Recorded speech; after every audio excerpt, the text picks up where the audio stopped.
ജോബിന്റെ കാര്യം daisy teacher ഒന്നും വിട്ടു പറയുന്നില്ലല്ലോ. അവൻ വരണമെങ്കിൽ വരട്ടെ എന്നുള്ള ലൈനിലാണല്ലോ ഇപ്പോഴും അവര്. ഇനിയിപ്പോ അവൻ വരികയോ വരാതിരിക്കുകയോ എന്തു വേണേലും ആവട്ടെ അശ്വതി. മാളുമായിട്ട് തന്നെ ആ റിലേഷൻ സൈൻ ഓഫ് ചെയ്യാൻ തീരുമാനിച്ച സ്ഥിതിക്ക് ഇനി നമ്മൾ അവിടെ കൂടെ നിൽക്കുക, അത്രേ ഉള്ളൂ. അമ്മ ഇപ്പോഴും അവളുടെ ഭാവി കാര്യങ്ങളൊക്കെ തീരുമാനിച്ചുകൊണ്ടിരിക്കുക. ഇപ്പൊ അവളായിട്ട് തന്നെ മുൻകൈ എടുത്ത് ഡിവോഴ്സിന് ശ്രമിക്കുന്നുണ്ട്. അമിതാവേശം കാണിച്ച് അവളുടെ മനസ്സ് മടിപ്പിക്കരുതെന്ന് താൻ അമ്മയോടൊന്ന് പറഞ്ഞേക്കണം. മുരളിയേട്ടനും തോന്നുന്നുണ്ടോ ഞാനത് പറയാതിരിക്കുമെന്ന്? പക്ഷെ ആര് കേൾക്കാനാ? കഴിവതും മാളൂനെ ഒന്നും അറിയിക്കാതെ നോക്കിയാൽ മതി. ഞാൻ അതല്ല ആലോചിക്കുന്നേ. ഒന്ന് നമ്മളോട് ഡിസ്കസ് ചെയ്യാതെ തനിച്ച് ചെയ്യുന്നത് വേറെ എന്തെങ്കിലും മനസ്സിൽ കണ്ടിട്ടാണോന്നാ. വേറെന്ത് മനസ്സ് കാണാനാ? ചിലപ്പോ ജോബിനോടുള്ള വാശി കാണും. ജോബിനോടുള്ള വാശി നമ്മളോട് കാണിക്കേണ്ട കാര്യമില്ലല്ലോ. എന്റെ സംശയം അപ്പുവായിട്ട് ചേർന്ന് എന്തൊക്കെയോ പ്ലാൻ ചെയ്യുന്നുണ്ടെന്നാ. എനിക്ക് അങ്ങനെ തോന്നുന്നില്ല. വക്കീലിനെ പോയി കണ്ടതും മാളു തനിച്ചല്ലേ. അതൊക്കെ ശരി തന്നെയാ. ദേശുതി, ഒരു കാര്യം ഞാൻ ഇപ്പോഴേ പറയാം. കേസിന്റെ കാര്യം എന്തായാലും പഴയതുപോലെ ഒരു അടുപ്പം അപ്പുവായിട്ട് മെയിൻറ്റെയിൻ ചെയ്യാൻ മാളുവിനെ അനുവദിക്കരുത്. അത് അവളോട് ഓപ്പണായിട്ട് പറഞ്ഞില്ലെങ്കിൽ അതിനുള്ള ഒരു അവസരം നമ്മളായിട്ട് ഉണ്ടാക്കാതിരുന്നാ മതി. എന്തുകൊണ്ടാണ് ഞാൻ അങ്ങനെ പറയുന്നതെന്ന് തനിക്ക് ഊഹിക്കാമല്ലോ.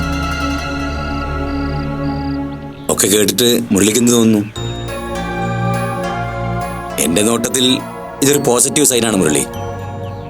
ചിലപ്പോൾ എല്ലാവരുടെയും നല്ലതിനു വേണ്ടിയാവും ജോബിന് ഇങ്ങനെ മനമാറ്റം വന്നതെന്നാണ് എനിക്ക് തോന്നുന്നു. എന്താ മുരളിയുടെ അഭിപ്രായം? എന്താണെങ്കിലും എന്നോട് തുറന്നു പറയാം കേട്ടോ. വേണ്ട വി പി, അത് ശരിയാവില്ല. ഇപ്പൊ ഞങ്ങളെ സംബന്ധിച്ചിടത്തോളം ജോബിനുമായിട്ടുള്ള ജീവിതം മാളുവിനെ സംബന്ധിച്ച് ഒരടഞ്ഞ അധ്യായമാണ്. ലീഗലി സെപ്പറേറ്റ് ആവുന്നതോടുകൂടി ആ ഫാമിലിയുമായിട്ടുള്ള ബന്ധം എന്നേക്കുമായി അവസാനിപ്പിക്കാനാണ് ഞങ്ങളുടെ ഉദ്ദേശം. അത് ഏറ്റവും കൂടുതൽ ആഗ്രഹിക്കുന്നത് മാളുവാ. ഞാൻ ഡെയ്സി മോനെയും ന്യായീകരിക്കുകയാണെന്ന് മുരളി കരുതരുത്. ഒരിക്കലും ശരിയാകില്ലെന്ന് കരുതി എല്ലാം താഴിട്ട് പൂട്ടാൻ വളരെ എളുപ്പമാണ് മുരളി. വേണ്ടാന്ന് ഡിസിഷൻ എടുക്കാൻ വളരെ ഈസിയാ. പക്ഷേ ക്ഷമയോടെ അതിനൊന്ന് ശരിയാക്കാൻ പറ്റുമെങ്കിൽ വേണ്ടാന്ന് വെക്കുന്നതിനേക്കാൾ പ്രയോജനം പിന്നീട് നമുക്കതിൽ നിന്നുണ്ടായേക്കാം. ഞാൻ പറഞ്ഞത് മുരളി ഇതിനെക്കുറിച്ച് ഒന്നുകൂടി റീതിങ്ക് ചെയ്യണമെന്നാണ്. ആക്ച്വലി മുരളി മാത്രമല്ല, മാളുവും അശ്വതിയും ഇന്ദിരാമ്മയും ഉൾപ്പെടെ അങ്ങനെ എല്ലാവരും. അതുകൊണ്ടാ ഈ കാര്യം മുരളിയോട് തന്നെ ആദ്യം ഞാൻ ഷെയർ ചെയ്യുന്നു. സംഭവിച്ചു പോയതിൽ ജോബിന് പശ്ചാത്താപമുണ്ട്. അതിനർത്ഥം മാളുവിന് നഷ്ടപ്പെടുന്നതിൽ അയാൾക്ക് വിഷമമുണ്ടെന്ന് തന്നെയാണ്. ഇനി നമ്മുടെ ഭാഗത്തുനിന്ന് സ്നേഹപൂർണമായ ഒരു സമീപനം ഉണ്ടായാൽ ജോബിൻ പഴയ ജോബിനായി മാറുന്ന എനിക്ക് ഉറപ്പാ. കാരണം അപ്പു പറഞ്ഞു വെച്ച് നോക്കുമ്പോൾ അയാൾ കുറ്റബോധം കൊണ്ട് ആകെ വീർപ്പ് മുട്ടുകയാണ് എന്ന് വേണം മനസ്സിലാക്കാൻ. ഞാൻ മാത്രം അത് മനസ്സിലാക്കിയാൽ പോരല്ലോ. ഞാൻ പറഞ്ഞല്ലോ വി പി, ഈ കാര്യത്തിൽ മാളു തന്നെയാ ഫൈനൽ വേർഡ്. അവളെ സംബന്ധിച്ചിടത്തോളം ജോബിനുമായിട്ടുള്ള റിലേഷന് ഫുൾ സ്റ്റോപ്പ് വീണു കഴിഞ്ഞു. കേസിന്റെ കാര്യത്തിലായാൽ പോലും അവളാ മുൻകൈയെടുത്ത് എല്ലാം ചെയ്യുന്നത്. ഒരു നിമിഷമെങ്കിൽ ഒരു നിമിഷം മുൻപ് സെപ്പറേറ്റഡ് ആവണമെന്ന് അവളുടെ ആഗ്രഹം. മുരളി, മാളുവും അപ്പവും ഈ ജോബിനുൾപ്പെടെ എല്ലാവരും പുതിയ കുട്ടികളാ. നമ്മളെപ്പോലെ അല്ല അവര്. ഡിസിഷൻ മേക്കിങ്ങിന്റെ കാര്യത്തിൽ വളരെ ഫാസ്റ്റാ അവര്. പലപ്പോഴും അവരുടെ ഒരു ജീവിത വീക്ഷണം കൊണ്ട് സംഭവിക്കുന്നതാണത്. നമ്മളെപ്പോലെ സെന്റിമെന്റ്സോ അറ്റാച്ച്മെന്റോ ഒന്നും റിലേഷനിൽ അവർ ഹോൾഡ് ചെയ്യാറില്ല. അല്ല, മാളും അങ്ങനെയാണെന്നല്ല ഞാൻ പറഞ്ഞത്.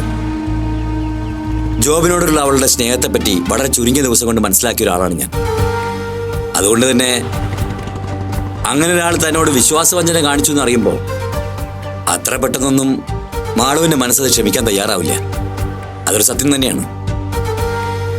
പക്ഷേ മാളു അതിന് തയ്യാറായാൽ എപ്പോഴൊക്കെയോ അവൾ ആഗ്രഹിച്ചൊരു ജീവിതം, അവൾ എക്സ്പീരിയൻസ് ചെയ്തൊരു ജീവിതം അവൾക്ക് തിരികെ കിട്ടുന്നതാണ് എനിക്ക് തോന്നുന്നത്. ഇതുപോലുള്ള നിർണായകമായ കാര്യങ്ങളിൽ വൈകാരികമായ തീരുമാനത്തെക്കാൾ വളരെ വിവേകത്തോടെ ഒരു തീരുമാനം എടുക്കുന്നതാവും നല്ലത്. മാളിനോട് ഞാനും സംസാരിക്കാം. അതിന് മാള് തയ്യാറായാൽ. മുരളിയുടെയും അശ്വതിയുടെയും ആറ്റിറ്റ്യൂഡ് എന്താണെന്നാണ് എനിക്കറിയേണ്ടത്. ഇന്ദിരാമ്മയുടെ കാര്യം തന്നെ വിട്ടേക്ക്. അത് നമ്മുടെ കയ്യിൽ ഒതുങ്ങുന്നതല്ലോ. എന്താ നിങ്ങളുടെ ഉദ്ദേശം?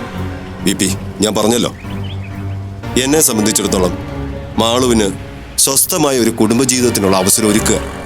അവൾ അവിടെ ഹാപ്പി ആയിട്ടിരിക്കുക, ഏറ്റവും കംഫർട്ടബിൾ ആയിട്ടിരിക്കുക. ഇതൊക്കെയാണ് അവളെ സംബന്ധിച്ചുള്ള എൻ്റെ ആഗ്രഹങ്ങൾ. പക്ഷെ ഇപ്പോഴത്തെ അവസ്ഥയിൽ അവള് ഞാനും ആഗ്രഹിച്ചൊരു ജീവിതത്തിലൂടെ ആയിരുന്നില്ല അവൾ ഇതുവരെ കടന്നുപോയത്. അതുകൊണ്ട് തന്നെ അവളായിട്ട് മുൻകൈയെടുത്ത് അത് ഉപേക്ഷിക്കാൻ തയ്യാറായിരിക്കുക. ഓഫ് കോഴ്സ് ഞങ്ങളും അതിന്റെ വരും വരായ്മകൾ പറഞ്ഞു മനസ്സിലാക്കി എന്നുള്ളത് സത്യമാണ്. പക്ഷെ ഈ കാര്യത്തിൽ അന്തിമമായൊരു തീരുമാനമെടുക്കേണ്ടത് മാളു തന്നെയാണ്. അവളെ സംബന്ധിച്ച് അവളത് എടുത്തും കഴിഞ്ഞു. മാളുവിന്റെയും ജോബിന്റെയും കാര്യത്തിൽ ഇനിയൊരു റീയൂണിയന് ചാൻസ് ഉണ്ടെന്ന് എനിക്ക് തോന്നുന്നില്ല. ചാൻസ് ഉണ്ടാവുകയോ ചെയ്യട്ടെ. ഞാൻ ചോദിക്കുന്നത്, അങ്ങനെ ഒരു സാധ്യതയെക്കുറിച്ച് മാളുവിനെ പറഞ്ഞ് മനസ്സിലാക്കിയാൽ ഒരുപക്ഷെ അവളതിൻ്റെ പോസിബിലിറ്റിയെക്കുറിച്ച് ചിന്തിച്ചുകൂടായില്ലല്ലോ. മാത്രമല്ല, അപ്പു പറഞ്ഞു വെച്ച് നോക്കുമ്പോൾ ജോബിനെ അങ്ങ് പാടെ ഉപേക്ഷിച്ച് കളയാൻ മാളുവിന് ഇതുവരെ കഴിഞ്ഞിട്ടില്ല. പുറമേ അവളത് കാണിക്കുന്നില്ലെന്നേ ഉള്ളൂ. രണ്ടുപേരും തുറന്ന് സംസാരിച്ചാൽ ഈ പിണക്കോ അകൽച്ചയൊക്കെ മാറുന്നാണ് എനിക്ക് തോന്നുന്നത്. ഹേയ്, എനിക്കങ്ങനെ തോന്നുന്നില്ല. ഇപിക്ക് മാളുവിന്റെ സ്വഭാവം അറിയാലോ. ഒരാളെ വെറുത്ത അതതിന്റെ മാക്സിമം. ജോബിന്റെ കാര്യത്തിൽ സംഭവിച്ചിരിക്കുന്നതും ഇപ്പൊ അതാ. അതൊക്കെ നമുക്ക് പതുക്കെ ശരിയാക്കി എടുക്കാവുന്നേ ഉള്ളൂ. തൽക്കാലം മാളുവിൻ്റെ കാര്യം അവിടെ നിൽക്കട്ടെ. ഞാൻ ഉദ്ദേശിച്ചത്, ആദ്യം ജോബിനും ഡെയ്സിയും തമ്മിലുള്ള ഈ അകൽച്ച ഉണ്ടല്ലോ, അതിന് വേണം ആദ്യം പരിഹാരം കാണാൻ. എന്തായാലും ഡെയ്സി ഞാനൊന്ന് കണ്ട് സംസാരിക്കുന്നുണ്ട്. മകനുമായ ഒരു കോംപ്രമൈസിന് ഡെയ്സിയും തയ്യാറാണോ എന്നൊന്ന് അറിയണമല്ലോ. തയ്യാറാണ് എന്നാണ് ഡെയ്സിയുടെ ഉത്തരവെങ്കിൽ മുരളി താൻ നോക്കിക്കോ, ഈ പ്രശ്നം നമ്മൾ വിജയകരമായി പരിഹരിച്ചിരിക്കും. അതുകൊണ്ട് എന്തു വേണമെന്ന് മുരളി വീട്ടിൽ പോയി കാര്യമായിട്ടൊന്ന് ആലോചിക്ക്. ആശുപത്രി കൂടെ അഭിപ്രായം ചോദിക്ക്. പിന്നെ ഇന്ദിരാമയുടെ തൽക്കാലം ഇത് സൂചിപ്പിച്ചില്ലെങ്കിലും കുഴപ്പമൊന്നുമില്ല. ജീവിതത്തിൽ ഒരു കയ്പൊക്കെ എല്ലാവർക്കും തോന്നിടൂ. പക്ഷേ അതിനെ മധുരമായി മാറ്റാനുള്ള ഒരു അവസരം നമ്മൾ കൊടുത്താൽ പിന്നെ അത് ഉരുണ്ട് അങ്ങ് പോയിക്കോളുന്നേ. പ്രശ്നങ്ങളില്ലാത്ത ജീവിതം ആർക്കാണ് ഉള്ളത്? ഇതിപ്പോൾ അവരുടെ ജീവിതത്തിൽ തറച്ച ചെറിയൊരു മുള്ള് നമ്മളെല്ലാവരും ചേർന്ന് അതെടുത്ത് വളരെ സ്മൂത്താക്കി വിടുന്നു. അങ്ങനെ കണ്ടാൽ പോരെ? ഞാൻ എന്തായാലും ഡെയ്സിയെ കണ്ടിട്ട് തന്നെ വിളിക്കാം. അപ്പോഴേക്കും താനും അശ്വതിയും കൂടി ചേർന്ന ഒരു തീരുമാനം എടുക്ക്. എന്താ? ശരി ബി പി, ഞാൻ വിളിക്കാം. ബി പി പറഞ്ഞതുപോലെ ജോബിനൊരു മനമാറ്റം ഉണ്ടാകുന്നുണ്ടെങ്കിൽ ഡിവോഴ്സിനെ കുറിച്ച് ഇപ്പൊ ചിന്തിക്കേണ്ട ആവശ്യമുണ്ടോ നമുക്ക്? എന്നുവെച്ചാ ഒരു കോംപ്രമൈസ് ആണോ മുരളിയേട്ടൻ ഉദ്ദേശിക്കുന്നത്? അത് ശരിയാവൂ? ജോബിന് ആത്മാർത്ഥമായിട്ടാണ് അപ്പനോട് അതേക്കുറിച്ച് സംസാരിച്ചതെങ്കിൽ ഒരു വട്ടത്തേക്ക് നമ്മളൊരു കോംപ്രമൈസ് ചെയ്യുന്നതുകൊണ്ട് വലിയ ദോഷമില്ലെന്ന് തോന്നുന്നു. എന്താ തന്റെ അഭിപ്രായം? അപ്പുവിനോട് ജോബിൻ സിൻസിയറായിട്ട് തന്നെയാണോ പറഞ്ഞതെന്ന് നമ്മൾ എങ്ങനെ ഉറപ്പാക്കും? അത് മാത്രമല്ല, അങ്ങനെ എന്തെങ്കിലും അവന്റെ മനസ്സിലുണ്ടെങ്കിൽ ജോബിന് ഇത് ആദ്യം പറയേണ്ടത് ടീച്ചറോടായിരുന്നില്ലേ? ടീച്ചറിന്റെ അടുത്തേക്ക് എന്തുകൊണ്ട് ചെല്ലുന്നില്ല എന്നുള്ള കാരണം അവൻ അപ്പനോട് പറഞ്ഞു കഴിഞ്ഞല്ലോ. ടീച്ചറിന്റെ ഇപ്പോഴത്തെ നിലപാട് വെച്ച് നമ്മൾ ജോബിനുമായിട്ട് കോംപ്രമൈസ് ആയെന്ന് കേട്ടാല് ടീച്ചർ അതിന് തയ്യാറാത്തൊരു സിറ്റുവേഷനിലാണ്. പിന്നെ നമ്മളോട് നേരിട്ട് ഓരോന്ന് തീർപ്പിന് വരാൻ ആൾക്കൊരു ജാളിത ഉണ്ടാവും. അതുകൊണ്ടാവും അപ്പു വഴി ഇത് നമ്മളെ അറിയിക്കാൻ ഒരു ശ്രമം നടത്തുന്നത്. ഒന്നാലോചിച്ച ഒരു കോംപ്രമൈസ് തന്നെയാ നമുക്ക് നല്ലത് അശ്വതി.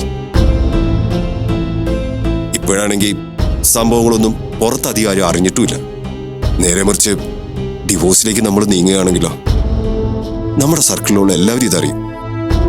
പിന്നെ 100 കൂട്ടം ചോദ്യങ്ങളായി, കുറ്റപ്പെടുത്തലായി, പരിഹസിക്കലായി, ആകെ നാണക്കേടാവും.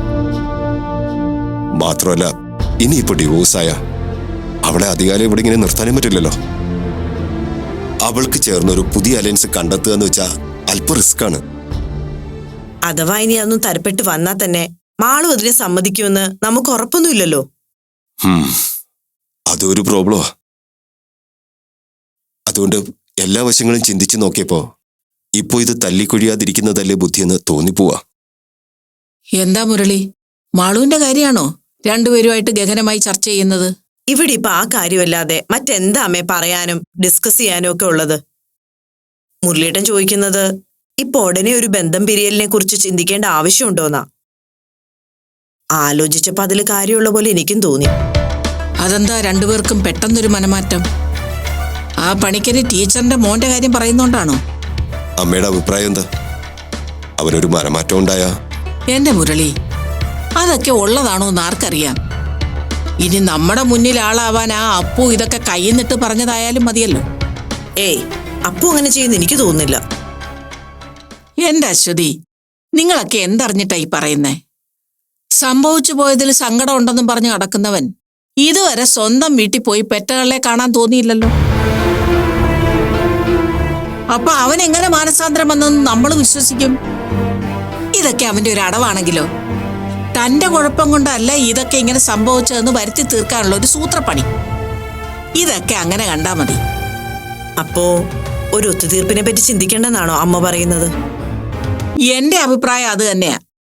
ഏച്ചു കെട്ടിയാലേ മുഴച്ചിരിക്കത്തേ ഉള്ളൂ. അതിലും നല്ലത് മൊത്തത്തിൽ അങ്ങ് മായ്ച്ചു കളഞ്ഞിട്ട് ഒന്നേന്ന് എഴുതി വരുന്നതാ. ഒരു കാര്യം ഞാൻ ഇപ്പോഴേ പറഞ്ഞേക്കാം. അറിയാതെ ഒരു പ്രാവശ്യം പറ്റുന്നതിനാ അബദ്ധം എന്ന് പറയുന്നത്. അറിഞ്ഞുകൊണ്ട് അത് ആവർത്തിക്കുമ്പോ അതിന്റെ പേര് മണ്ടത്തരമെന്നാ. മാളുവിന്റെ കാര്യത്തിൽ പറ്റിയ അബദ്ധം ഇനി ഒരു മണ്ടത്തരമാക്കാൻ നിൽക്കരുത് രണ്ടാളും കൂടി. ഇക്കാര്യത്തിൽ അവളുടെ തീരുമാനം എന്താണോ അതായിരിക്കണം നമ്മൾ നടപ്പിലാക്കേണ്ടത്. അല്ലെങ്കിലേ നാളെ ഒരു കാലത്ത് അവളോട് നിങ്ങൾക്ക് കണക്ക് പറയേണ്ടി വരും. അത് ഓർമ്മ വേണം. അമ്മ പറയുന്ന വെച്ച് നോക്കുമ്പോ അതും ശരിയാ.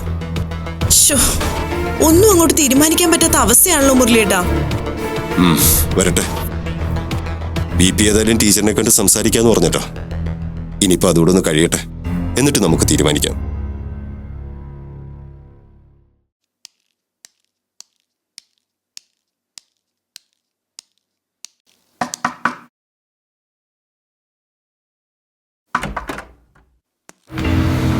ഹലോ, അപ്പൊ ഇതാണ് ഡോക്ടർ ജോബിന്റെ ഒളിസങ്കേതം. കൊള്ളാം. എന്ത് വേണം തനിക്ക്? പറയാം മാഷേ, ചൂടാവാതെ. ഇവിടെ ആദ്യമായിട്ട് കാണാൻ വന്നിട്ട് നമ്മൾ അകത്തോട്ട് ക്ഷണിക്കുന്നില്ലേ? അതോ ഇനി ഇവിടെ ലേഡീസിന് എൻട്രി ഇല്ല? തനിക്കിപ്പോ എന്താ വേണ്ടത്? അപ്പൊ ഓക്കെ, ആ ചോദ്യം ആത്മാർത്ഥമായിട്ടാണെങ്കിൽ ഡോക്ടർ ജോബിന് എന്റെ കൂടെ ഒന്ന് വരണം. എങ്ങോട്ട്? എങ്ങോട്ടാണെന്നൊക്കെ ഞാൻ വഴിയെ പറയാം. ആദ്യം നീ ഒന്ന് റെഡിയാവ്, ഞാൻ വെയിറ്റ് ചെയ്യാം. സോറി, ഞാൻ എങ്ങോട്ടേക്കുമില്ല. ആർക്കും ഒരു ശല്യം ആവാതെ ഒതുങ്ങി ജീവിക്കാൻ ഞാൻ. പ്ലീസ്, കഴിഞ്ഞ കാര്യങ്ങളൊക്കെ പറഞ്ഞ് താൻ ഇനി എന്നെ ഡിസ്റ്റർബ് ചെയ്യരുത്. തനിക്ക് പറയാനുള്ളത് എന്താണെങ്കിലും എനിക്കിനി അത് കേൾക്കാൻ താല്പര്യമില്ല. Please leave me alone. നീ പേടിക്കണ്ട. നിന്റെ മുന്നിൽ എന്നെ ഉപേക്ഷിക്കരുതെന്ന് പറഞ്ഞ് കരഞ്ഞ് കാല് പിടിക്കാൻ വന്നൊന്നും അല്ല ഞാൻ. എനിക്ക് നിന്നെ വളരെ ഇമ്പോർട്ടന്റ് ആയ ഒരു കാര്യം അറിയിക്കാനുണ്ട്. അത് നിന്നെ സംബന്ധിക്കുന്ന കാര്യം തന്നെയാ. പക്ഷെ അത് ഇവിടെ വെച്ച് പറയാൻ പറ്റില്ല. നമുക്ക് കുറച്ച് ഫ്രീ ആയിട്ട് സംസാരിക്കാൻ പറ്റുന്ന എവിടെയെങ്കിലും പോവാം. ഞാൻ ഇല്ലെന്നല്ലേ നിന്നോട് പറഞ്ഞത്?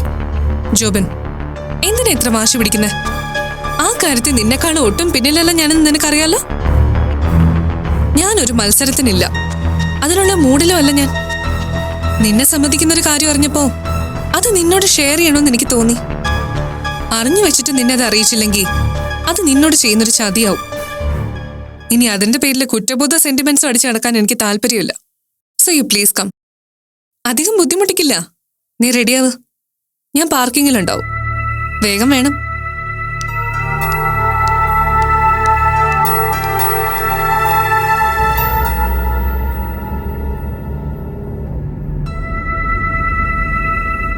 ജോബിൻ, കാറ് നിർത്തോ? ഒന്ന് നിർത്ത് ജോബിൻ, പ്ലീസ്.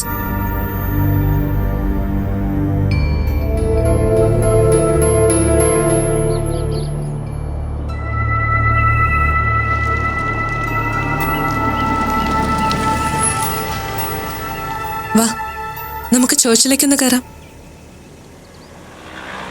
എന്താ, നീ ഇറങ്ങുന്നില്ലേ? ഇല്ല, താൻ പോയിട്ട് വന്നാൽ മതി. ഞാൻ ഇവിടെ ഇരുന്നോളാം. അത് പറ്റില്ല, നീ കൂടെ വരണം. ഞാൻ വരുന്നില്ല എന്ന് പറഞ്ഞില്ലേ? ജോബിൻ, വെറുതെ തർക്കിക്കാതെ ഞാൻ പറയുന്നൊന്ന് കേൾക്ക്. എനിക്ക് നിന്നോട് വളരെ പ്രധാനപ്പെട്ട ഒരു കാര്യം പറയാനുണ്ട്. അത് കേൾക്കുമ്പോ നീ എങ്ങനെയായിരിക്കും റിയാക്ട് ചെയ്യാന്ന് എനിക്ക് അറിയില്ല. അതുകൊണ്ട് നിന്റെ മനസ്സമാധാനത്തിന് വേണ്ടിയാ നമുക്ക് അല്പനേരം പ്രാർത്ഥിക്കാന്ന് പറഞ്ഞത്. എങ്കിലേ നിനക്ക് സംയമനത്തോടെ ഞാൻ പറയുന്ന കേൾക്കാൻ പറ്റൂ. നീ പേടിക്കണ്ട. എന്നെ സംബന്ധിക്കുന്ന കാര്യമല്ല എനിക്ക് നിന്നോട് പറയാനുള്ളത്. നിന്നെ മാളവികയെ സംബന്ധിക്കുന്ന കാര്യം. ഞാൻ ഇത്രയും പറഞ്ഞിട്ടും കുറച്ചു നേരം പ്രാർത്ഥിക്കാൻ നിന്റെ മനസ്സനുവദിക്കുന്നില്ലെങ്കിൽ ഞാനും കയറുന്നില്ല. വാ, നമുക്ക് പോവാം. വേണ്ട, ഞാൻ വരാം. ഇനി പ്രാർത്ഥനയുടെ കുറവുണ്ട്, താൻ പറയാമെന്നത് മുടക്കണ്ട.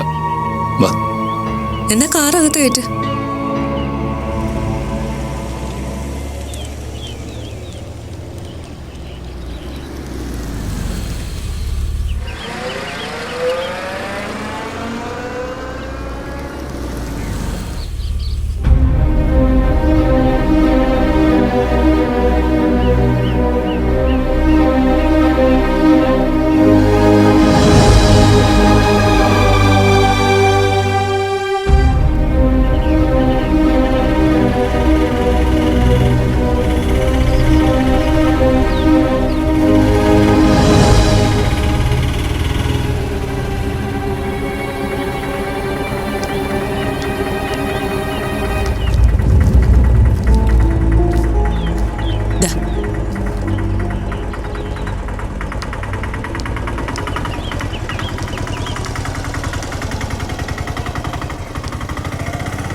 ആന്റി, ഞങ്ങള്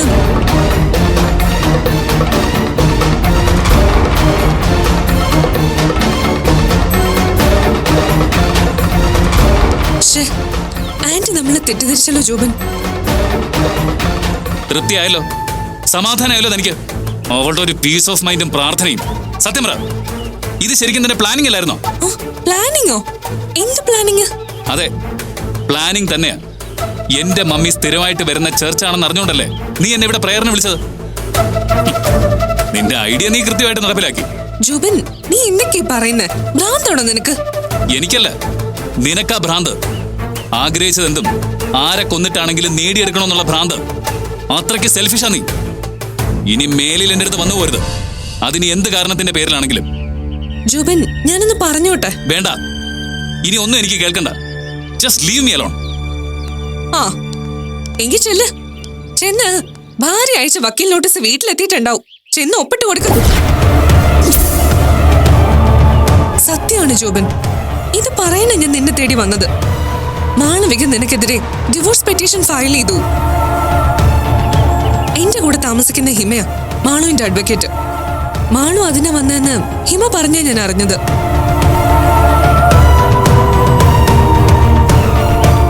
എനിക്കറിയാം ഇത് കേൾക്കുമ്പോ നീ എന്തുമാത്രം വിഷമിക്കുമെന്ന്. അതുകൊണ്ട് നിനക്കൊരു സമാധാനം കിട്ടാൻ വേണ്ടിയാ ഞാൻ പ്രാർത്ഥിക്കാന്ന് പറഞ്ഞത്. ആന്റി ഈ സമയത്ത് ഇവിടെ വരുമെന്ന് സത്യമായിട്ട് എനിക്ക് അറിയില്ലായിരുന്നു. Please Joban, please believe me.